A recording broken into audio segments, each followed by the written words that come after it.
السلام علیکم ورحمۃ اللہ وبرکاتہ۔ محترم سامعین اکرام، رمضان حدیث سیریز کے سلسلہ میں 7ویں حدیث لے کر ہم آپ کے سامنے حاضر ہیں۔ اگر آپ ہمارے چینل پر نئے آئے ہیں تو گزارش ہے کہ ہمارے چینل اسلامک پورٹل 360 کو سبسکرائب کر لیں اور ساتھ بنے بیل آئیکن کو دبا لیں تاکہ ہر نئی آنے والی ویڈیو آپ تک سب سے پہلے پہنچ سکے۔ جزاک اللہ۔ یقیناً سنت میں کوئی نہ کوئی حکمت ہوتی ہے، اور یہ حکمت نہ صرف ہمارے اخروی فوائد سے منسلک ہوتی ہے بلکہ ہمارے بہت سے دنیاوی فوائد بھی اس سے جڑے ہوتے ہیں۔ تو آئیے سنتے ہیں کہ آج کی حدیث کون سی ہے اور اس میں ہمارے لیے کون سی حکمت چھپی ہوئی ہے۔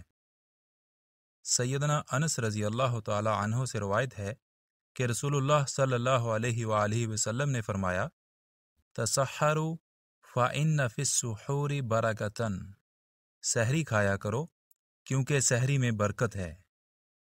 اب اس حدیث پر غور فرمائیں تو ہمیں پتہ چلتا ہے آپ صلی اللہ علیہ وآلہ وسلم فرما رہے ہیں کہ سحری کھایا کرو، اور ساتھ ہی اس کی حکمت بھی بیان فرما دی کہ سحری میں برکت ہے۔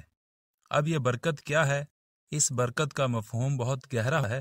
بہت سے فوائد و ثمرات ہیں جو اب تک میڈیکل کی دنیا دریافت کر چکی ہے، اور بہت سے ایسے فوائد ہیں جو ابھی تک دریافت ہونے باقی ہیں۔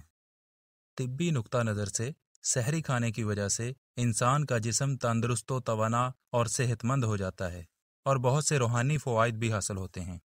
ہوتا کچھ یوں ہے کہ ہم رمضان کی راتوں میں مختلف کاموں میں مشغول ہو کر دیر تک جاگتے رہتے ہیں، جس سے سحری کے وقت اٹھنے میں مشکل ہوتی ہے، اور بعض لوگ سحری چھوڑ دیتے ہیں کہ ہم ایسے ہی روزہ رکھ لیتے ہیں۔ اس طرح وہ سحری کی برکت سے محروم ہو جاتے ہیں۔ ایک بات یاد رہے کہ سحری کھانی تو ہے، مگر کب کھانی چاہیے؟ جو حدیث ہم نے آپ کے سامنے پیش کی ہے، اس سے منسلک اگلی روایات کے اندر یہ بات موجود ہے کہ سحری کھانے میں تاخیر کرنی چاہیے، یعنی آخری وقت کے اندر سحری کرنی چاہیے، اور اس کے علاوہ افطار کے اندر جلدی کرنی چاہیے۔ جلدی سے مراد اول وقت کے اندر افطار کرنا چاہیے، اور اول وقت کے اندر ہی نماز ادا کرنی چاہیے، تاکہ ہم روزہ کے، سحری و افطاری کے حقیقی فوائد کو حاصل کر سکیں۔ اللہ تبارک و تعالیٰ سے دعا ہے کہ وہ ہمیں سنت رسول صلی اللہ علیہ وآلہ وسلم کو حقیقی معنوں میں اپنانے کی توفیق عطا فرمائے۔ آمین۔ السلام علیکم ورحمۃ اللہ وبرکاتہ۔